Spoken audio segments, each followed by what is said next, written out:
Hai semuanya, perkenalkan nama saya Julita Litan dengan NIM 20104172662. Saya dari kelas A1 Manajemen. Tujuan saya membuat video ini untuk menjelaskan mengenai ekuitas merek. Yang pertama, menciptakan ekuitas merek. Pentingnya merek. Inti merek yang berhasil, produk atau jasa yang hebat, didukungi oleh perencanaan yang seksama, komitmen jangka panjang, dan pemasaran yang direncanakan dijalankan secara kreatif. Merek yang kuat akan menghasilkan loyalitas pelanggan yang tinggi. Contoh merek di sini ada Alfamart, McDonald, Starbucks, Zara, dan Indomie. Mana dari contoh merek tersebut merupakan merek yang cukup terkenal. Dengan adanya merek tersebut untuk mempermudahkan pelanggan mengenal suatu produk yang ditawarkan oleh suatu perusahaan. Merek itu adalah nama, istilah, tanda, lambang, atau desain atau kombinasi yang dimaksud untuk mengidentifikasi barang atau jasa dari salah satu penjual atau kelompok penjual dan mendiferensiasikan merek dari pesaing-pesaing. Dengan adanya merek tersebut akan mempermudah pelanggan untuk mengenal suatu produk dari merek apa yang mereka tawarkan.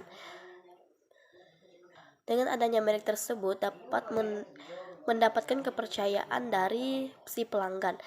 Dengan adanya merek yang terkenal akan mempermudah untuk mendapatkan kepercayaan dari si pelanggan.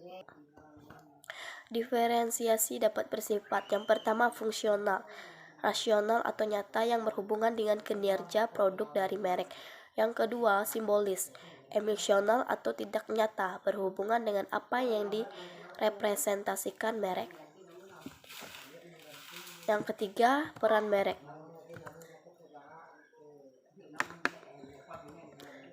Peran merek bagi konsumen. Yang pertama, untuk mengidentifikasi sumber dari memungkinkan konsumen menuntut tanggung jawab atas kinerja. Yang kedua, menyediakan pengambilan keputusan dan mengurangi resiko. Sedangkan peran merek bagi perusahaan, yang pertama, menyederhanakan penanganan dan penyelusuran produk. Yang kedua, membantu mengatur catatan persediaan dan akuntansi. Yang ketiga, perlindungan hukum untuk fitur atau aspek unik produk. Yang keempat, loyalitas yang memberikan tingkat permintaan yang aman serta kesediaan membayar lebih. Yang kelima, mengamankan keunggulan kompetitif. Tentu saja jika sudah ada merek yang terkenal, pelanggan tidak akan sungkan untuk membayar dengan harga yang mahal karena produk tersebut sudah dijamin ketahanannya dan dijamin produk yang mereka tawarkan itu berkualitas. Contohnya produk merek Gucci. Dengan harga yang mahal, pelanggan tidak segan untuk memberikan uang yang lebih karena dari produk tersebut sudah dinilai dengan harga yang mahal. Produk tersebut sesuai dengan kualitas dari produk tersebut sudah terjamin. Jadi karena pelanggan merasa kualitas tersebut bagus, jadi pelanggan tersebut tidak segan-segan untuk membayar dengan harga yang lebih tinggi karena si pelanggan tersebut merasa si produk tersebut berhak mendapatkan uang yang lebih dari kualitas yang mereka berikan. Ruang lingkup penetapan merek. Yang pertama, penetapan merek atau branding memberikan nilai pada perusahaan, memberikan kekuatan merek kepada produk dan jasa, dan menciptakan perbedaan antara produk satu dengan yang lainnya. Tentu saja merek tersebut memberikan kekuatan kepada si perusahaan. Dengan adanya merek dapat membedakan si produk yang satu dengan produk yang lainnya. Jadi si pelanggan tidak bingung untuk melihat kalau ada produk yang dipasarkan tapi produk tersebut mempunyai merek. Jadi produk tersebut sudah terkenal. Jadi orang sudah mengetahui bahwa produk yang mereka pasarkan itu berkualitas. di mana merek tersebut membedakan produk yang satu dan produk yang lainnya. Merek juga menjadi bahan pengenal pelanggan kepada suatu produk, di mana dengan merek-merek yang sudah terkenal dapat mempermudah pelanggan untuk mengetahui bahwa produk yang mereka pasarkan itu, oh ini produk Gucci, ini produk Chanel, ini produk Zara. Jadi mereka sudah mengetahui kualitas dari masing-masing produk tersebut. Yang kedua, menjelaskan siapa produk tersebut. Dari merek juga bisa menjelaskan produk itu apa-apa saja.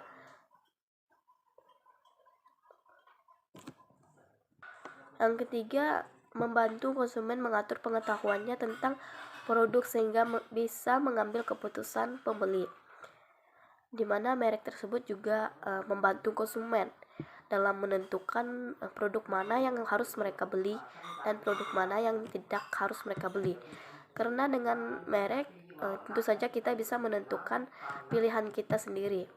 Karena merek tersebut, dengan adanya merek kita pasti sudah mengetahui kualitas dari merek-merek tersebut. Jadi merek juga bisa membantu kita untuk mengatur produk mana yang harus kita beli, produk mana dengan merek apa yang harus kita beli. Yang kedua, penetapan merek memberikan nilai pada perusahaan. Tentu saja merek memberikan nilai pada perusahaan. Jika merek tersebut sudah menarik perhatian pelanggan, maka pelanggan akan memberikan nilai yang lebih pada perusahaan. Perusahaan tersebut akan dipandang, oh produk si Gucci ini yang dikeluarkan mereka merek Gucci dengan adanya merek Gucci, misalnya dengan adanya merek Gucci dari produk tas, pakaian, topi, dan segala-galanya, mereka sudah mengecap bahwa dari produk dari merek Gucci tersebut semuanya. Mendefinisikan ekuitas merek. Yang pertama, ekuitas merek atau brand equality adalah nilai tambah yang diberikan pada produk dan jasa, di mana ekuitas merek dapat tercermin dalam cara konsumen berpikir, merasa, dan bertindak dalam hubungan dengan merek, dan juga harga pangsa pasar dan profitabilitas yang diberikan merek bagi si perusahaan. Tentu saja ekuitas merek ini atau brand equality ini memberikan nilai tambah bagi perusahaan untuk menentukan konsumen berpikir, merasakan bahwa produk yang mereka berikan itu bagus. Ekuitas merek berbasis pelanggan. Yang pertama, pengetahuan diferensial yang dimiliki pengetahuan merek atau respon konsumen terhadap pemasaran merek tersebut. Dimana di sini respon pelanggannya bagus atau tidaknya dengan ekuitas merek tersebut. Jika dari pelayanan dari merek tersebut bagus dan dari segala kualitasnya terjamin dan bagus, ketahanannya juga lama, jadi pelanggan merasa bahwa respon mereka bagus terhadap merek yang dipasarkan si perusahaan tersebut. Yang kedua, pengetahuan merek. Semua pikiran, perasaan, citra, pengalaman, keyakinan, dan nilai-nilai yang berhubungan dengan merek. Contohnya, jika kita membeli produk sepatu dengan merek Adidas, jadi kita sudah memakainya 5 tahun. Jadi dari segi ketahanannya lama, produknya bagus, kualitasnya bagus. Jadi jika suatu saat kita ingin membeli sepatu lagi, tentu saja kita akan mencari dengan merek yang sama karena kita sudah tahu bahwa kualitas dari merek tersebut bagus. Jadi di sini contohnya dari pengalaman si pelanggan. Jadi si pengalaman pelanggan ini dari merek. Jadi merek ini tersebut juga mempengaruhi pengalaman pelanggan. Jika pertama dia membeli produk dengan merek ini sudah tidak bagus, maka pengalaman dia tidak akan membeli lagi produk dengan merek yang sama, karena mereka sudah tahu bahwa merek tersebut tidak bagus. Jadi jika si pelanggan ini membeli sesuatu produk dengan merek yang bagus, dan ketahanannya juga bagus, jadi suatu saat dia akan membeli dengan merek yang sama. Jadi hal tersebut merupakan dari pengalaman dan keyakinan si pelanggan. Ada lanjut penggerakan utama merek. Yang pertama, pilihan awal atau identitas merek yang membentuk merek. Nama merek, URL, logo, karakter, slogan, lagu, dan lain-lain. Contohnya sekarang sudah banyak sekali merek-merek yang menggunakan logo, karakter, slogan, atau lagu. Contohnya pada merek Shopee, dia menggunakan lagu pada iklan-iklannya. Bukan hanya Shopee, tapi Lazada juga menggunakan lagu untuk mengenalkan mereknya. Dengan iklan-iklan yang mereka tayangkan, mereka menggunakan lagu. Mengapa menggunakan lagu? Karena pengenalan merek dengan menggunakan lagu itu lebih mudah diingat oleh si pelanggan. Tanpa si pelanggan menghafal, mengingat, si lagu tersebut sudah muncul di pikiran si pelanggan. Oh, bahwa lagu ini melambangkan Shopee atau Lazada. Dengan logo atau karakter juga bisa mempengaruhi merek. Contohnya kalau Shopee dengan karakter dari Shopee itu dengan berwarna orange, sedangkan Lazada pink dan biru. Jadi kalau sudah melihat karakter-karakter tersebut, si pelanggan sudah mengetahui bahwa oh, ini iklan dari Shopee, ini iklan dari Lazada, dan lain-lain. Ada juga contoh-contoh dari merek. Di sini saya mengambil banyak sekali, ada Indofood, Wardah, Advan, Mie Sedap, Zara, Nike, Candle, Adidas, Dior, dan lain-lainnya.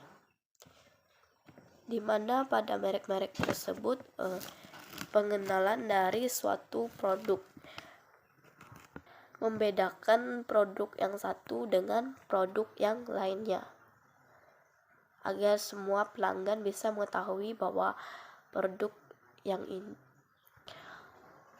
Jadi kalau kita membeli barang, kita sudah melihat mereknya, walaupun dengan kemasan baru, tapi kita sudah mengenal bahwa itu merek dari sebuah perusahaan yang kita kenal. Walaupun dia mengeluarkan produk baru, tapi menggunakan merek, kita akan mengetahui bahwa produk tersebut sudah kita kenal sejak lama. Jadi kita, walaupun dia mengeluarkan produk baru, tapi dengan merek yang kita kenal, kita akan mau membelinya karena kita sudah mengenal bahwa brand tersebut sudah dapat dipercaya. Ada juga elemen merek. Elemen merek adalah alat pemberi nama dengan yang mengidentifikasikan dan mengiferensiasikan merek, logo, karakter, slogan, lagu, dan lain-lain. Kriteria pilihan merek dapat diingat. Yang kedua, berarti dapat disukai, dapat ditransfer, dapat disesuaikan, dapat dilindungi. Itu seperti yang sudah saya jelaskan tadi, bahwa dari merek tersebut harus dapat diingat, berarti tidak mungkin orang membuat merek tidak ada artinya.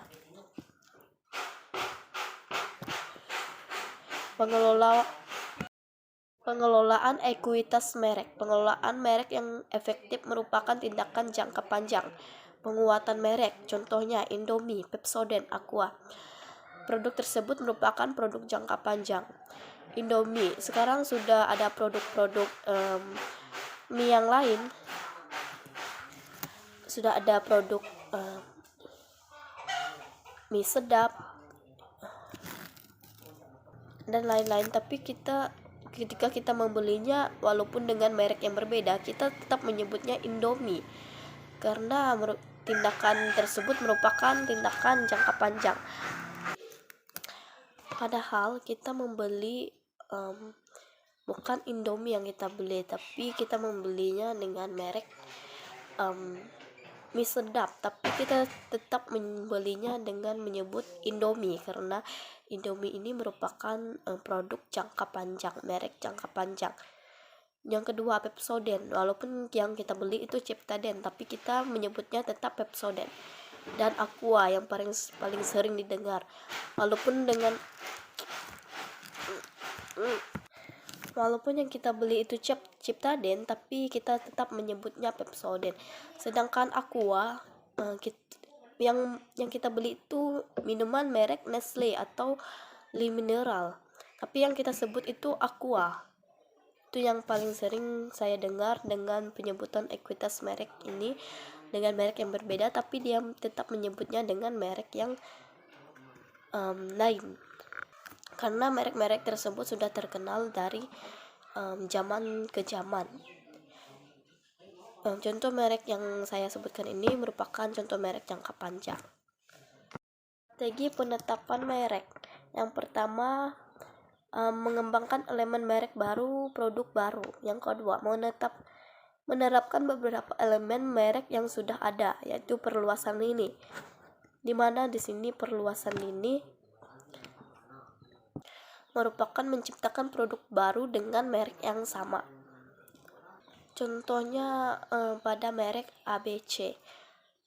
Dulu yang paling terkenal yaitu pada kecap, sekarang pada saus juga ada merek ABC, bukan cuma pada saus tapi pada mie juga ada merek ABC. Itu yang disebut dengan perluasan lini, dengan menciptakan produk baru dengan merek yang sama.